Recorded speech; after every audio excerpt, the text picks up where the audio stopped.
Hello दोस्तों, स्वागत है आपका श्री गुरु एकेडमी में।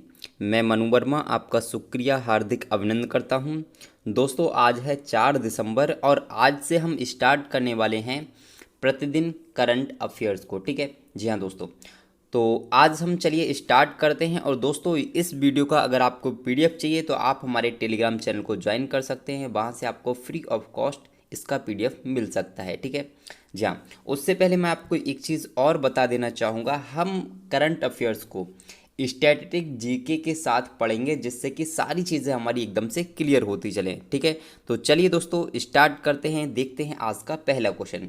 हाल ही में भारत ने किस राज्य के लिए एडीबी के साथ $50 मिलियन का ऋण समझौता किया है? हरियाणा, पश्चिम बंगाल, महाराष्ट्र या फिर इनमें से कोई नहीं। तो दोस्तों, मैं आपको बताना चाहूँगा पश्चिम बंगाल।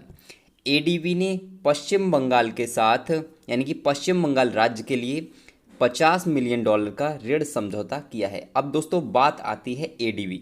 तो एडीबी क्या है, तो मैं आपको बताना चाहूँगा। एडीबी की जो फुल फॉर्म होती है वो आप ज़रूर ध्यान रखिए, एशियन डेवलपमेंट बैंक। जी हाँ, मैं यहाँ पर लिख देता हूँ थोड़ा सा। जी हाँ, एशियन डेवलपमेंट बैंक, यहाँ पर मैं लिख देता हूँ एशियन डेवलपमेंट बैंक, आप समझ जाएंगे उसके लिए। ठीक है जी हाँ। और दोस्तों एक चीज़ और याद रखेंगे, अगर इसकी स्थापना की बात की जाती तो इसकी स्थापना 1966 यानी कि 1966 में इसकी स्थापना हुई थी। मुख्यालय की अगर हम बात करते हैं तो मुख्यालय इसका मनीला में इसका मुख्यालय है दोस्तों। ठीक है जी हाँ।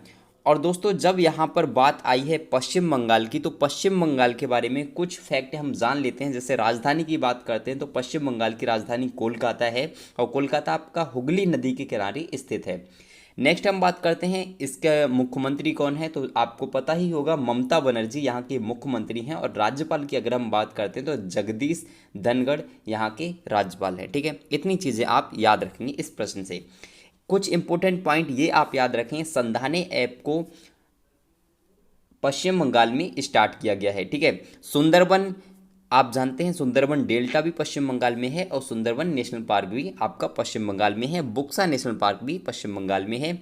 जलदपारा महानंदा वन्य जीव अभयारण्य ये भी आपके पश्चिम बंगाल में है। तो इतने फैक्ट आप पश्चिम बंगाल से याद रखेंगे। अगला क्वेश्चन का आंसर आप दीजिए। ठीक है, हाल ही में सबसे तेज 12,000 ओडीआई रन बनाने वाले खिलाड़ी कौन से हैं? जी हाँ बताइए दोस्तों, हाल ही में सबसे तेज 12,000 ओडीआई रन बनाने वाले खिलाड़ी कौन से हैं? तो आपको बताना चाहूँगा विराट कोहली। यहाँ पर दो प्रश्न आपके बनते हैं। वो दोनों प्रश्न क्या होंगे कि एक दोस्तों यहाँ पर 12,000 है और एक आपका आता है दोस्तों 22,000। जी हाँ, तो 12,000 रन किसने किए हैं? तो 12,000 रन है विराट कोहली के, और 22,000 रन भी विराट कोहली के ही हैं, जिन्होंने सबसे तेज, बहुत ही तेज गति से इतने रनों को पूरा किया है, और इन्होंने सचिन को पीछे छोड़ दिया है। चलते हैं दोस्त नेक्स्ट क्वेश्चन की तरफ। हमारा नेक्स्ट क्वेश्चन है, केंद्रीय मंत्री नितिन गडकरी ने किस राज्य में 74 अरब 77 करोड़ रुपए की लागत वाली 16 राष्ट्रीय राजमार्ग परियोजनाओं की आधारशिला रखी? जी हाँ बताएं। तो इस प्रश्न की अगर हम बात करते हैं तो इस प्रश्न का राइट आंसर हो जाएगा उत्तर प्रदेश।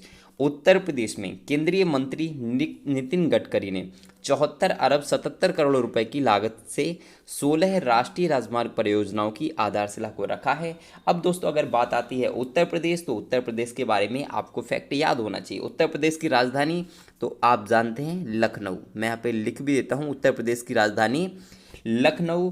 मुख्यमंत्री की बात करते हैं तो योगी आदित्यनाथ, राज्यपाल आनंदीबेन पटेल। और अगर हम कुछ इम्पोर्टेंट फैक्ट की बात करते हैं तो आपको पता होगा शायद कि दुधवा नेशनल पार्क भी हमारा उत्तर प्रदेश में है। चंद्रप्रभा भी आपका उत्तर प्रदेश में आता है। नेक्स्ट हम बात करते हैं नरौरा थर्मल पावर स्टेशन भी आपका उत्तर प्रदेश में है। तो इतने फैक्ट आप याद रखिए दोस्तों, वीडियो को स्किप मत कीजिए, क्योंकि अगर आप स्किप करेंगे तो आपको ये इंपॉर्टेंट फैक्ट नहीं पता चल पाएंगे जो आपके एग्जाम में हर बार आते हैं। नेक्स्ट हम बात करते हैं जेम्स वोल्फेंसन, जिनका हाल ही में निधन हो गया। यह किस संगठन के पूर्व अध्यक्ष थे? जी हाँ, जेम्स वोल्फेंसन। इनको बहुत ही अच्छे से याद रखिए क्योंकि ये प्रश्न दोस्तों बहुत इंपॉर्टेंट है। तो आपको बताना चाहूँगा विश्व बैंक, जेम्स वोल्फेंसन विश्व बैंक के पूर्व अध्यक्ष थे जिनका हाल ही में निधन हो गया, ध्यान रखिए। अब दोस्तों जब बात आई है यहाँ पर विश्व बैंक की, तो विश्व बैंक की अगर हम बात करते हैं तो इसका मुख्यालय कहाँ है, तो मुख्यालय है दोस्तों वॉशिंगटन डीसी। जी हाँ, वॉशिंगटन डीसी में मुख्यालय है। और वॉशिंगटन डीसी कहाँ है, तो आपका संयुक्त राज्य अमेरिका में, ठीक है। नेक्स्ट हम बात करते हैं इसके चीफ कौन है, तो चीफ इनके ध्यान रखिए डेविस मेल्फॉस इसके चीफ हैं, ठीक है। नेक्स्ट दोस्तों एडीबी, यहाँ पर दोस्तों एडीबी यानी कि एशियाई बैंक जिसे हम एडीबी कहते हैं, ठीक है, एडीबी। अब एडीबी की जब बात आई है तो एडीबी को मैंने आपको बताया था एशियन डेवलपमेंट बैंक कहा जाता है और इसका मुख्यालय कहाँ है, तो मनीला में है दोस्तों, ठीक है। नेक्स्ट संयुक्त राष्ट्र की जब बात आई है तो संयुक्त राष्ट्र को आप जानिए इसके जो सेक्रेटरी जनरल हैं उनके बारे में कई बार प्रश्न पूछा जाता है, तो आप ध्यान रखिए एंटोनियो गुतरेस इसके सेक्रेटरी जनरल हैं। नेक्स्ट हम बात करते हैं विश्व स्वास्थ्य संगठन। विश्व स्वास्थ्य संगठन इसका मुख्यालय कहाँ है, जेनेवा में है। तो इतने क्वेश्चंस आप इससे याद रखिए। नेक्स्ट चलते हैं अगले क्वेश्चन की तरफ। हाल ही में अंतर्राष्ट्रीय दिव्यांगजन दिवस कब मनाया गया। जी हाँ, हाल ही में अंतर्राष्ट्रीय दिव्यांगजन दिवस दोस्तों आपका मनाया गया था 3 दिसंबर के लिए। अब ये अंतर्राष्ट्रीय दिव्यांगजन दिवस क्या है दोस्तों, मैं आपको बताना चाहूँगा। इसमें क्या होता है कि जो दिव्यांग, जिसे आप विकलांग कहते हैं, तो विकलांग वर्ड सही नहीं होता, आज की डेट में दिव्यांग वर्ड को यूज किया जाता है। अब इसमें होता क्या है, तो इस अंतर्राष्ट्रीय दिवस में जो दिव्यांग होते हैं उनको कई प्रकार के पुरस्कार प्रदान किए जाते हैं, उन्हें सम्मान दिया जाता है जिससे कि वो अपने अंदर हीन भावना को पैदा ना करें। अब दोस्तों यहाँ पर बात करते हैं अंतर्राष्ट्रीय दिव्यांगजन दिवस की, तो 3 दिसंबर हो गया। अगर हम शुरुआत की बात करते हैं कि शुरुआत कहाँ से हुई, तो शुरुआत आपकी 1992 से हुई थी और इसे मनाता कौन है, तो यूनाइटेड नेशंस, ठीक है, यूएन यानी कि यूनाइटेड नेशंस दोस्तों इसको मनाता है। ये चीज़ आप ध्यान रखिए दोस्तों। एक क्वेश्चन यहाँ से और भी पूछा जा सकता है कि इस बार अंतर्राष्ट्रीय दिव्यांगजन दिवस की थीम क्या थी दोस्तों, तो ध्यान रखेंगे not all disabilities are visible. ध्यान रखेंगे दोस्तों, इसको नोट कर लीजिए। मैं जितने फैक्ट बताता हूँ आपके लिए नोट करते हुए चलिए। Not all disabilities are visible, ठीक है। जी हाँ, ये इसकी थीम थी, तो इसको आप ध्यान रखें। चलते हैं गाइस नेक्स्ट क्वेश्चन की तरफ। हमारा नेक्स्ट क्वेश्चन है हाल ही में इस्लामिक सहयोग संगठन का महासचिव किसको चुना गया है। जी हाँ, हाल ही में इस्लामिक सहयोग संगठन का महासचिव किसे चुना गया है, तो आप ध्यान रखेंगे हिसैन इब्राहिम ताहा। हिसैन इब्राहिम ताहा, इससे आपको ज़्यादा प्रश्न याद करने की ज़रूरत नहीं है, आप ये एक प्रश्न को याद रख सकते हैं। अब इसमें होता क्या है, ये इस्लामिक कंट्रियों का एक सहयोग संगठन है जिसका महासचिव चुना गया है हिसैन इब्राहिम ताहा के लिए, ठीक है। जी हाँ, तो ये प्रश्न आप ज़रूर याद रखेंगे क्योंकि ये बहुत ही इंपॉर्टेंट प्रश्न है। अगले क्वेश्चन की बात करते हैं, तो हमारा अगला क्वेश्चन है कि किस देश में 2030 तक पेट्रोल कारों को बंद करने की घोषणा की गई है। तो दोस्तों ध्यान रखिए जापान में 2030 तक पेट्रोल कारों को बंद करने की घोषणा की गई है। और जब दोस्तों बंद किया गया है तो उसके बाद कैसी कारें चलेंगी, तो मैं आपको बताना चाहूँगा इलेक्ट्रिक कार चलेंगी, ठीक है। जी हाँ, इलेक्ट्रिक यानी चार्जिंग वाली इलेक्ट्रिक कार जो होती हैं वो वहाँ पर चलने लगेंगी, ऐसा घोषणा किया गया है जापान सरकार के द्वारा। अब दोस्तों बात करते हैं जापान की। जब बात आई है तो जापान की राजधानी की बात करते हैं, तो राजधानी है इसकी दोस्तों टोक्यो। जी हाँ, कैपिटल है दोस्तों इसकी टोक्यो। और बात करते हैं मुद्रा, तो मुद्रा है दोस्तों इसकी येन। और अगर हम बात करते हैं वर्तमान प्रधानमंत्री कौन है, तो ध्यान रखिए योशिहिदे सुगा।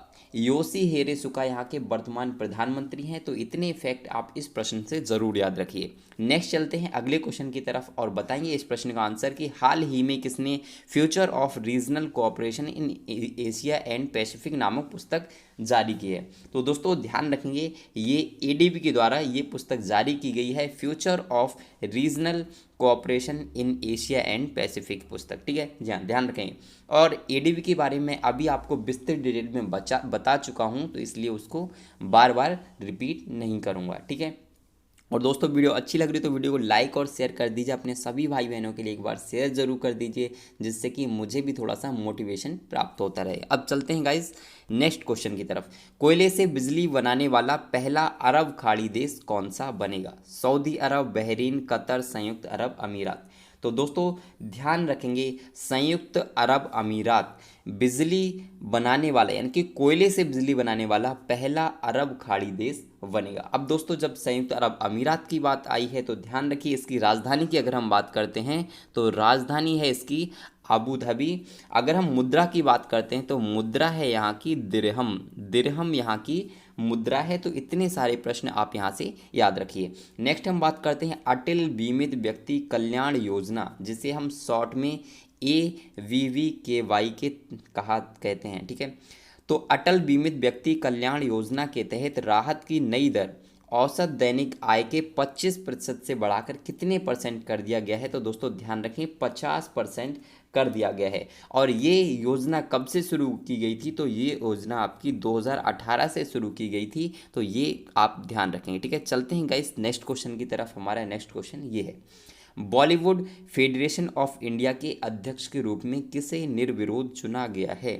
अटल चौधरी, अच्युत सामंत, राजकुमार, दलील सिंह। ध्यान रखेंगे अच्युत सामंत, अच्युत सामंत के लिए वॉलीबॉल फेडरेशन ऑफ इंडिया का अध्यक्ष चुना गया है। और ये भी याद रखेंगे कि निर्विरोध चुना गया है, इनका कोई भी विरोध नहीं हुआ, ठीक है। नेक्स्ट हम बात करते हैं अच्युत सामंत। तो अच्युत सामंत की बात करते हैं तो अच्युत सामंत कहाँ के निवासी हैं? तो ये उड़ीसा के रहने वाले हैं, ठीक है। अच्युत सामंत उड़ीसा के निवासी हैं। और जब उड़ीसा की बात आती है तो आप ध्यान रखें उड़ीसा की राजधानी कहाँ है? तो आप कहेंगे भुवनेश्वर। और अगर हम बात करते हैं, जी हाँ, एक चीज़ आपको बताना चाहूँगा, Bollywood federation of India, Bollywood volleyball federation of India, इसको शॉर्ट फॉर्म में क्या कहते हैं ये भी आप ध्यान रखिए, BFI कहते हैं। क्या BFI कहते हैं? यहाँ से एक प्रश्न पूछा जा सकता है। और इसकी स्थापना कब हुई थी? 1951 में इसकी स्थापना हुई थी। इतने फैक्ट आप यहाँ से याद रखेंगे। चलते हैं गाइस नेक्स्ट क्वेश्चन की तरफ कि हाल ही में 9वां अंतर्राष्ट्रीय रेत कला महोत्सव कहाँ शुरू हुआ? जी हाँ बताएं। यहाँ से बहुत सारे प्रश्न कवर होने वाले हैं कि हाल ही में 9वां अंतर्राष्ट्रीय रेत कला महोत्सव कहाँ शुरू हुआ? उत्तराखंड, छत्तीसगढ़, उड़ीसा या फिर इनमें से कोई नहीं। तो दोस्तों ध्यान रखें उड़ीसा, उड़ीसा के पुरी शहर में, कहाँ? उड़ीसा के पुरी शहर में 9वां अंतर्राष्ट्रीय रेत कला महोत्सव शुरू हुआ था। और दोस्तों इसके अलावा 31वां, जी हाँ 31वां कोणार्क नृत्य महोत्सव, 31वां कोणार्क नृत्य महोत्सव भी यहाँ पर शुरू हुआ था। अब दोस्तों बात करते हैं यहाँ पर उड़ीसा। तो उड़ीसा की राजधानी आपको पता होना चाहिए भुवनेश्वर। और दोस्तों मुख्यमंत्री की बात करते हैं तो यहाँ के मुख्यमंत्री हैं नवीन पटनायक। मैं यहाँ पर लिख देता हूँ नवीन पटनायक, नवीन पटनायक यहाँ के मुख्यमंत्री हैं दोस्तों। और अगर हम बात करते हैं राज्यपाल, तो राज्यपाल हैं यहाँ के गणेशी लाल, यहाँ के राज्यपाल हैं दोस्तों, ध्यान रखें।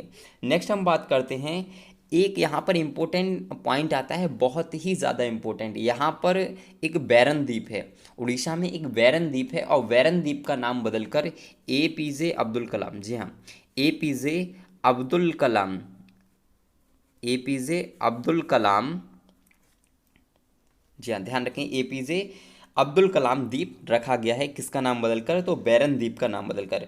उड़ीसा का पूर्व नाम दोस्तों कई बार एग्जाम में पूछा गया है, तो उड़ीसा का पूर्व नाम आप ध्यान रखेंगे, उड़ीसा का जो पूर्व नाम था वो कलिंग था। तो यहाँ पर इस चीज़ को ध्यान रखें। उड़ीसा दिवस कब मनाया जाता है? तो आप कहेंगे उड़ीसा दिवस 1 अप्रैल के लिए, जी हाँ 1 अप्रैल के लिए उड़ीसा दिवस मनाया जाता है। और उड़ीसा दिवस के लिए उत्कल दिवस भी कहा जाता है।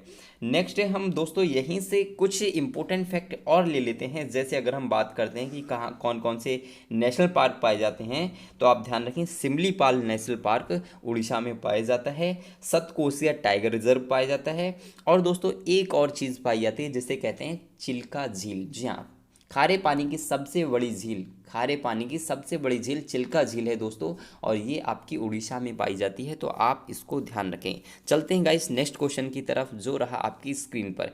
हाल ही में किस राज्य के मुख्यमंत्री ने सूर्यधार झील का लोकार्पण किया है? जी हाँ तो दोस्तों ध्यान रखें उत्तराखंड, उत्तराखंड के मुख्यमंत्री ने सूरधार झील का लोकार्पण किया है? अगर हम उत्तराखंड की बात करते हैं तो यहाँ की राजधानी है देहरादून। जी हाँ, राजधानी दोस्तों देहरादून है। और यहाँ के सीएम की अगर हम बात करते हैं तो यहाँ के सीएम हैं त्रिवेंद्र सिंह रावत। और दोस्तों एक प्रश्न यहाँ पर बहुत इंपॉर्टेंट है जिसे याद रखिए, देहरादून देहरादून के अलावा भी उत्तराखंड की एक कैपिटल है, यानी कि एक राजधानी है जिसे समर कैपिटल कहते हैं, यानी गर्मी में जो राजधानी रहेगी उसका नाम है गैरसैंण। ये आपको हो सकता है एक नया फैक्ट लगे, लेकिन बहुत ही इम्पोर्टेंट है दोस्तों, ठीक है। गैरसैंण यहाँ की समर कैपिटल है, इसको आप याद रखिए। नेक्स्ट दोस्तों हम बात करते हैं, हाल ही में जारी आईसीसी टी20 रैंकिंग में कौन शीर्ष पर पहुंच गया? तो दोस्तों ध्यान रखेंगे, इंग्लैंड फर्स्ट नंबर पर आ गया है, ऑस्ट्रेलिया आपका सेकंड नंबर पर आ गया है, और भारत आपका थर्ड नंबर पर आ चुका है आईसीसी टी20 रैंकिंग में, ठीक है। तो यहाँ से ये प्रश्न आप याद रखेंगे। आईसीसी की बात करते हैं तो आईसीसी की फुल फॉर्म होती है इंटरनेशनल क्रिकेट काउंसिल, ठीक है, इंटरनेशनल क्रिकेट काउंसिल। अगर हम स्थापना की बात करते हैं तो आईसीसी की स्थापना 1909 ईस्वी में हुई थी। मुख्यालय की अगर हम बात करते हैं तो इसका मुख्यालय दोस्तों दुबई, आईसीसी का मुख्यालय दुबई में है। वर्तमान चेयरमैन की अगर हम बात करते हैं तो ग्रेग, मैं यहाँ पे लिख देता हूँ, ग्रेग बार्ले। जी हाँ, ग्रेग बार्ले आईसीसी के वर्तमान चेयरमैन हैं। और वर्तमान सीईओ की बात करते हैं तो मनु साहनी जी यहाँ के वर्तमान सीईओ हैं, ठीक है। जी हाँ, अगला क्वेश्चन दोस्तों ये रहा आपकी स्क्रीन पर कि किस कंपनी ने इसरो को गगनयान मिशन के लिए बूस्टर प्रणाली का पहला पुर्जा बनाकर समय से पहले सौंप दिया है? तो दोस्तों ध्यान रखेंगे, इस प्रश्न का उत्तर बहुत ही इंपॉर्टेंट है। जी हाँ, इस प्रश्न का उत्तर क्या होगा? तो लार्सन एंड टर्बो लिमिटेड ने किसको? तो इसरो के लिए, गगनयान मिशन के लिए बूस्टर प्रणाली का पहला पुर्जा बनाकर सौंप दिया, समय से पहले ही सौंप दिया था, ये भी आप याद रखेंगे। अगर हम बात करते हैं इसरो, तो इसरो की फुल फॉर्म दोस्तों आपसे पूछी जा सकती है, इंडियन स्पेस रिसर्च ऑर्गेनाइजेशन, ठीक है, ध्यान रखेंगे। इसरो की स्थापना की बात करते हैं तो स्थापना दोस्तों 1969 में इसकी स्थापना हुई थी। और संस्थापक कौन है? तो संस्थापक इसके विक्रम साराभाई जी माने जाते हैं। अगर हम वर्तमान डायरेक्टर की बात करते हैं तो वर्तमान डायरेक्टर दोस्तों के सिवान हैं, ठीक है। जी हाँ, के सिवान इसके वर्तमान डायरेक्टर हैं। तो आप इन प्रश्नों के लिए ध्यान रखेंगे। अब दोस्तों ये रहा आपका आज का प्रश्न, जिसको आपको कमेंट बॉक्स में इसका आंसर देना है। जी हाँ, हाल ही में जारी ग्लोबल इंडेक्स 2020 में शीर्ष पर कौन रहा? ये थोड़ा सा यहाँ पर मिस प्रिंट है, थोड़ा सा ध्यान रखिए कि हाल ही में जारी ग्लोबल इंडेक्स 2020 में कौन शीर्ष पर रहा? जी हाँ, कमेंट करें।